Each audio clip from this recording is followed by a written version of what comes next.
All right, 45 ACP versus 357 Magnum. This is going to be our classic battle. For decades and decades, you'd always hear 45 auto versus 357 Magnum, you know, because you had government 1911s and law enforcement, you know, 357 Magnums. You had 5-inch barrel 1911s, 4-inch revolvers. This is a 4-inch revolver and a 5.3-inch Glock 41, so it should be a pretty fair test. But what we're working with here is Federal ammo. This is a 230 grain jacketed hollow point. Now this happens to be like their, you know, train protect, train defend, whatever they call that, and it basically uses a high shock bullet, a Federal high shock, and it's pretty much the same as anything else. Like if you were to get this in the blue box stuff, it would be the same ammo, and that's what this is. This is the blue box stuff. 158 grain semi-jacketed hollow point. I've been curious for a long time what this stuff will do. Now this ammo was given to me by Dan the Wolfman. That's why there's no boxes here. He gave me some of his personal stash to test out, because, you know, I can't find this stuff anywhere anymore. So we're gonna see what we get here with 45 auto versus 357 Magnum, one of our more classic ammo tests. So we're gonna go through the chronograph, see what kind of velocity and accuracy we get at the same time. Then I'm gonna do my 10% clear ballistic test. We got 4 layers of denim, followed by 3 inches of clear ballistics to represent hitting pectoral muscle, followed by a 1/4 inch MDF to represent hitting ribs of sternum, and to more clear ballistics. I'm just going to do a shot with this MDF in place, because Dan the Wolfman says that the MDF in place, you know, favors very close to organic ballistics shell, I should say, the DFBI uses. So I really want to see just a shot of each, what they will do, and then I'm going to shoot from 25 yards. See what kind of accuracy I can get with these rounds. So let's get started with this test. All right, I'm about 5 yards from the target, 4 yards from the chronograph. I'm just going to do a 3-round average velocity with this, because I have a limited supply of these. So first off, we're going to try our 45 ACP, see how that does. 792, 779, 784. So pretty low velocity, but that's generally what you expect with basic 45 auto ammo. So let's try a 357 mag. All right, 357 mag, 158 grain. See how this compares.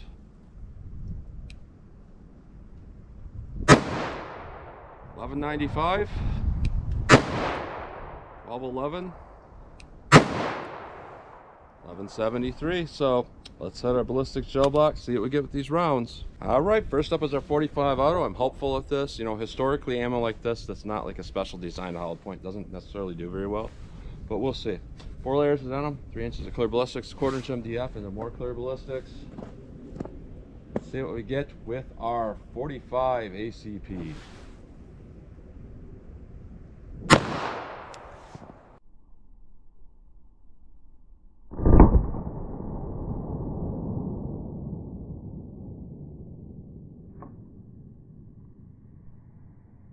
All right, so there's really no point in pulling out this MDF. We're just gonna see a punch through that. Yeah, no expansion. We're at about 23¼ inches.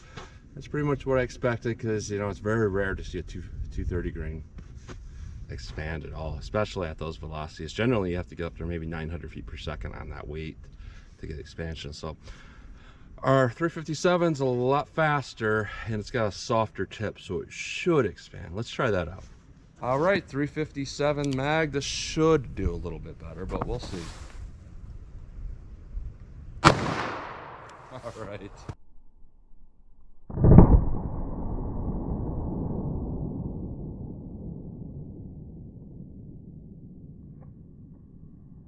All right, we definitely have expansion. We have a lot more damage in this first 3 inches here. I don't know if you can see that, but our 357s on the bottom, our 45 didn't do much. Our 357 and our MDF definitely is going to indicate we have expansion right away. And what we're looking at here is a total damage path of about 18¼ inches. So actually that's not too bad. You know, the damage I'm seeing in here isn't as good as what I'd like to see, but it does look like we have expansion, at least from what I can tell from this angle. So definitely our classic 357 mags does a little bit better than our classic 45. So let's shoot from that 25 yards, see what kind of accuracy I can get with these rounds. All right, 25 yards from the target. I'm just gonna go for headshots. I only have 2 rounds of these 357 mags left, so envision a situation where I have to make that headshot. So I'm gonna go single action to eliminate any issues I might have, and see if I can make a headshot with this.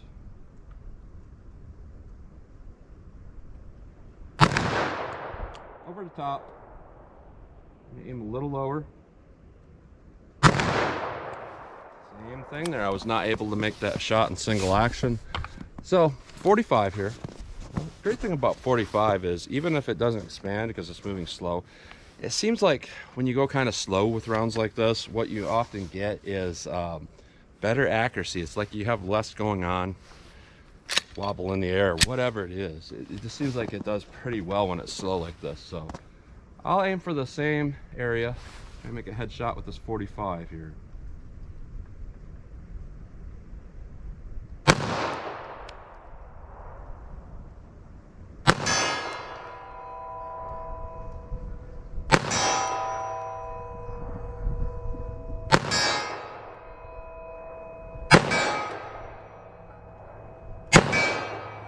All right, so yeah, like I was thinking, it seems to do pretty well. So overall, what I'm seeing with this ammo here is our 357, as far as our ballistic performance goes, did well.